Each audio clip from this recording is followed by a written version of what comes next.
7 சுவாரஸ்யமான தகவல்கள் நிறைஞ்ச ஷார்ட் வீடியோஸோட கம்பைலேஷன் தான் இந்த வீடியோ. அதில் சில தகவல்கள் உங்களுக்கு ரொம்ப புதுசாக இருக்கலாம், ஆனால் எல்லாமே ரொம்பவே பயனுள்ள தகவல்கள். அதனால் வீடியோவை ஸ்கிப் பண்ணாமல் பாருங்கள். உங்கள் ஃப்ரெண்ட்ஸ் அண்ட் ஃபேமிலி கிட்ட ஷேர் பண்ணுங்கள். நீங்கள் நம்ம சேனலுக்கு புதுசுன்னா மறக்காமல் சப்ஸ்கிரைப் பண்ணி பெல் ஐக்கனையும் சேர்த்து அழுத்திடுங்க. இப்போ வாங்க என்னென்ன பயனுள்ள தகவல்கள்னு ஒன்று ஒன்றா பார்க்கலாம். முதல்ல, அவனை நம்பாத, அவன் ஜில்லா கேடி, உன்னை ஏமாத்திடுவான், இப்படி சொல்றது வழக்கம். இதுல கேடினா என்னங்க? கேடி அப்படின்றதோடைய விரிவாக்கம் நோன் டெகாய்ட். நோன் அப்படின்னா நன்கு அறிந்த, டெகாய்ட் அப்படின்னா ஆயுதம் ஏந்திய கொள்ளைக்காரன். இந்தியாவுக்கு சுதந்திரம் கிடைக்கிறதுக்கு முன்னாடி இந்த வார்த்தையை நம்ம இந்தியன் போலீஸால அதிகமாக பயன்படுத்தப்பட்டுச்சு. கிரிமினல் ரெக்கார்ட்ஸில் இருக்கிறவங்களை கிளாசிஃபை பண்ணும்போது இந்த ராபரி கேங்கு நல்லா தெரியும், இந்த ராபரி கேங்க தெரியாது அப்படின்னு பிரிச்சாங்க. அப்படி முகம் பரிச்சயமான ராபரி கேங்க நோன் டெகாய்ட்ஸ் அப்படின்னு கூப்பிட்டாங்க. காலப்போக்கில் நம்ம அன்றாட வாழ்க்கையில திருட்டுத்தனம் பண்ற எல்லாரையும் இந்த கேடின்ற வார்த்தையை சொல்லி கூப்பிட ஆரம்பிச்சிட்டோம். அது சரி, வீடியோ ஆரம்பத்துல நான் ஒரு வாசகம் சொன்னேனே, அதை எப்படி இங்கிலீஷ்ல சொல்றது? அவனை நம்பாத, அவன் ஜில்லா கேடி, உன்னை ஏமாத்திடுவான்னு.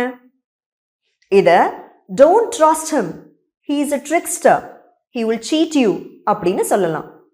ட்ரிக்ஸ்டர் அப்படின்னா ஏமாத்துக்காரன் அப்படின்னு அர்த்தம். அடுத்தது, என்னடா இன்னைக்கும் ஓசியா அப்படின்னு காசு கொடுக்காம வேலையை முடிச்சுக்கிறவங்கள பார்த்து கேட்கறது வழக்கம். இந்த வார்த்தை எங்க எப்படி உருவாச்சு? நம்ம இந்தியா சுதந்திரம் வாங்கிறதுக்கு முன்னாடி ஈஸ்ட் இந்தியா கம்பெனியில் ஆஃபீஸ் ரிலேட்டடாக லெட்டர்ஸ் அண்ட் பார்சல்ஸை வேற ஒரு இடத்துக்கு அனுப்பும்போது அந்த லெட்டர்ஸ் அண்ட் பார்சல்ஸ் மேலே ஆன் கம்பெனி சர்வீஸ் இல்லைனா OCS, அதுவும் இல்லைனா OC அப்படின்னு சீல் வச்சாங்க. ஏன்னா OCன்னு சீல் வச்சு அனுப்புனா அந்த லெட்டர்ஸ் அண்ட் பார்சல்ஸ்க்கு சார்ஜஸ் கிடையாது. ஒரு கட்டத்தில் ஈஸ்ட் இந்தியா கம்பெனியோட employees official letters and parcels மட்டும் இல்லாமல் தங்களோட பர்சனல் லெட்டர்ஸையும் எந்த சார்ஜஸும் இல்லாமல் ஃப்ரீயாக அனுப்ப OC அப்படின்னு சீல் வச்சு அனுப்ப ஆரம்பித்தாங்க. இது காலப்போக்கில் காசு கொடுக்காம செஞ்சுக்கிற எல்லாத்தையுமே நாம் OCன்னு சொல்ல ஆரம்பிச்சிட்டோம். இப்போ OCக்கு பதிலாக நம்ம free of charge, for nothing, at no cost, for free அப்படின்ற டேர்ம்ஸை யூஸ் பண்ணலாம். இதுக்கு example, on Sundays club members can bring their friends at no cost. ஞாயிற்றுக்கிழமைகளில் கிளப் மெம்பர்ஸ் அவங்களோட நண்பர்களை எந்தவித சார்ஜஸும் இல்லாமல் கிளப்புக்கு கூட்டிகிட்டு வரலாம். இப்போ வரப்போகிறது, இப்போ நான் சொல்ல போகிற எல்லா வார்த்தைகளும் ரெண்டு வார்த்தைகளோட கூட்டு. இதில் சிலது உங்களுக்கு ஏற்கனவே தெரிஞ்சிருக்கலாம். ஆங்கிளும் பிரேஸ்லெட்டும் சேர்ந்தது தான் ஆங்க்லெட், அதாவது கால் கொலுசு. ஆங்கிள் அப்படின்னா கணுக்கால். காரும் ஹைஜாக்கும் சேர்ந்தது தான் கார்ஜாக். உங்களுக்கு தெரிஞ்சிருக்கும், ஹைஜாக் அப்படின்னா ஏர்பிளேன், ஷிப் போன்ற பெரிய வாகனங்களை பணயமாக பிடிச்சி வச்சுக்கிறது. இதையே காருக்கு பண்ணா அது கார்ஜாக். சில்லும் ரிலாக்ஸும் சேர்ந்தது தான் சில்லாக்ஸ், அதாவது உங்கள் மனசு கூலாக அமைதியாக இருது. ஃப்ரெண்டும் எனிமியும் சேர்ந்தது தான் ஃப்ரெனிமி, அதாவது ஃப்ரெண்டை போல நடிக்கும் ஒரு எனிமி. ஹங்கரியும் ஆங்கிரியும் சேர்ந்தது தான் ஹேங்க்ரி, இது பசியினால் உண்டாகிற எரிச்சலும் கோபமும். மோட்டரும் ஹோட்டலும் சேர்ந்தது தான் மோட்டேல்.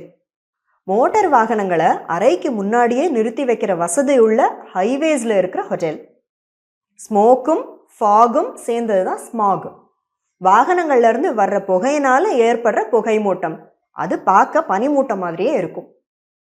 வெப்பும் செமினாரும் சேர்ந்தது தான் வெபினார், இன்டர்நெட் மூலியமாக நடத்தக்கூடிய செமினார். பிரேக்ஃபாஸ்ட்டும் லஞ்சும் சேர்ந்தது தான் பிரஞ்ச், பிரேக்ஃபாஸ்ட்டுக்கும் லஞ்சுக்கும் நடுவில் சாப்பிட்ற குட்டி டிஃபன். ஜீன்ஸும் லெகின்ஸும் சேர்ந்தது தான் ஜெகின்ஸ், இது உங்கள் எல்லாருக்குமே தெரிஞ்சது, ஜீன்ஸ் துணியில் செஞ்ச லெகின்ஸ். அடுத்து வர்றது, that is a good idea, that sounds like a good idea. இந்த ரெண்டு வாக்கியங்களும் ஒரே பொருள் தரல. that is a good idea அப்படின்னா அது ஒரு நல்ல யோசனை. that sounds like a good ideaனா இப்போ அதை கேட்க நல்ல யோசனை மாதிரி தெரியுது. உண்மையிலேயே நல்ல யோசனையான்னு அதை பயன்படுத்தி பார்க்கும்போது தான் தெரியும். அடுத்தது, it is a foolish decision. It seems a foolish decision. இந்த ரெண்டு வாக்கியங்களும் ஒரே பொருள் தரல. It is a foolish decision அப்படின்னா அது ஒரு முட்டாள்தனமான முடிவு. It seems a foolish decision அப்படின்னா அதை பார்க்கறதுக்கு முட்டாள்தனமான முடிவு மாதிரி தெரியுது, ஆனால் அப்படி இருக்கணும்னு அவசியம் இல்லை. அடுத்தது, these diamonds are genuine. These diamonds appear to be genuine. இந்த ரெண்டு வாக்கியங்களும் ஒரே பொருள் தரல. These diamonds are genuineனா இந்த வைரங்கள் உண்மையானவை. These diamonds appear to be genuineனா இந்த வைரங்கள் உண்மையானவை போலவே உள்ளன. அடுத்தது, she looks beautiful, she is beautiful. இந்த ரெண்டு வாக்கியங்களும் ஒரே பொருள் தரல. she is beautiful அப்படின்னா அவ அழகா இருக்கா. she looks beautifulனா அவ இப்போ பார்க்க அழகா தெரியுறா. அடுத்தது, ஃபேன் சுத்துது. இதுக்கு இங்கிலீஷ்ல the fan is rotatingஆ இல்ல the fan is spinning-ஆ இல்ல the fan is running-ஆ? இதுல எதுங்க சரி? மூணுமே சரிதாங்க. ஆனா சூழ்நிலைகள் வேறுபடுது. ஃபேன் இஸ் ரொட்டேட்டிங் அப்படின்னா ஃபேன் இயங்குது, அவ்வளோதான் அர்த்தம். அது வேகமா சுத்துதா இல்ல மெதுவா சுத்துதா அப்படின்றத பத்தி எந்த தகவலும் இல்லை. ஆனா ஃபேன் இஸ் ஸ்பின்னிங் அப்படின்னு சொல்லும்போது காற்று வீசக்கூடிய அளவுக்கு சுத்துது அப்படின்னு அர்த்தம். ரத்தின சுருக்கமா சொல்லணும்னா வெறும்ன இயக்கம் அப்படின்ற அர்த்தத்துல வரும்போது ரொட்டேட், ஃபேனுடைய இயக்கத்தினால் வரும் காற்று வீச்சு அப்படின்ற அர்த்தத்துல வரும்போது ஸ்பின். சரி, ரன் எப்போ பயன்படுத்தணும்? ஃபேன் டைரக்டா சொல்லாம ஒரு எந்திரம், அதாவது மெஷின் அப்படின்ற வார்த்தையை வச்சு சொல்லும் போது ரன் யூஸ் பண்ணலாம். இதுக்கான examples, this is an old fan, right? The machine has a lot of problems and that's why it doesn't run fast. The fan just rotates. It's low voltage. I'm feeling cold because the fan is spinning fast. Could you please reduce its speed? இப்போ வரப்போறது hot. இந்த வார்த்தைக்கு எத்தனை meanings இருக்குன்னு தெரியுமா? சூடு, காரம், பிரபலமான, நல்ல, கவர்ச்சியான, ஆபத்தான, கோபமான, சமீபத்தில், பின்தொடரக்கூடிய, ரம்யமான அப்படின்னு 10 மீனிங்ஸ் இருக்கு.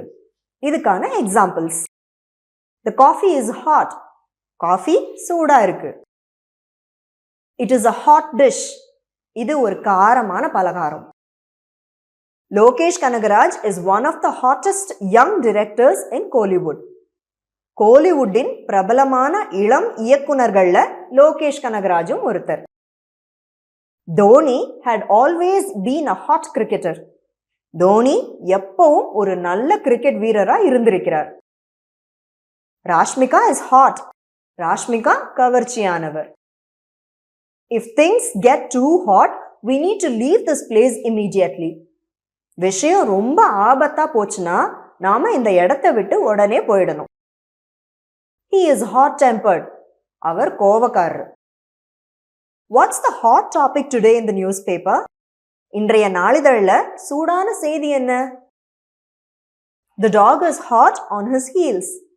அந்த நாய் அவனுடைய பாதத்தை ஒட்டி பின்தொடர்ந்து போயிட்டு இருக்கு. Yuvan's music is really hot. யுவனின் இசை மிகவும் ரம்யமானது. அடுத்து வர்றது, அன்பாக இருப்பது ஒரு நல்ல பண்பு, ஆனால் எல்லோரும் கருணைக்கு தகுதியானவர்கள் அல்ல.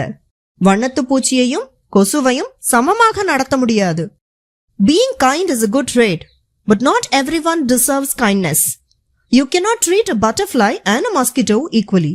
பணிவு நல்லதுதான், ஆனால் அடிமைத்தனம் நல்லதல்ல. Humility is good, but not submissiveness. பண விஷயத்தில் கணக்கு பார்ப்பது நல்லது, ஆனால் கஞ்சத்தனம் நல்லதல்ல. Being calculative in terms of money is good, but not being parsimonious. உங்கள் அன்புக்குரியவர்களுக்காக எதையாவது தியாகம் செய்வது நல்லது, ஆனால் உங்கள் சுயமரியாதை உட்பட நீங்கள் மதிக்கும் அனைத்தையும் இழக்கும் அளவிற்கு அல்ல. It is good to sacrifice something for your loved ones, but not to the extent of losing everything that you value, which includes your self-dignity. என்னங்க, இந்த ஷார்ட் வீடியோஸோட கம்பைலேஷனை பார்த்தீங்களா? உங்களுக்கு புரிஞ்சிருக்கும்னு நம்புறேன். இதுல ஏதாவது டவுட்ஸ் இல்ல குவெஸ்சன்ஸ் இருந்ததுன்னா கீழே கமெண்ட்ஸ்ல கேளுங்க. எப்பவும் போல ரிப்ளை பண்றேன்.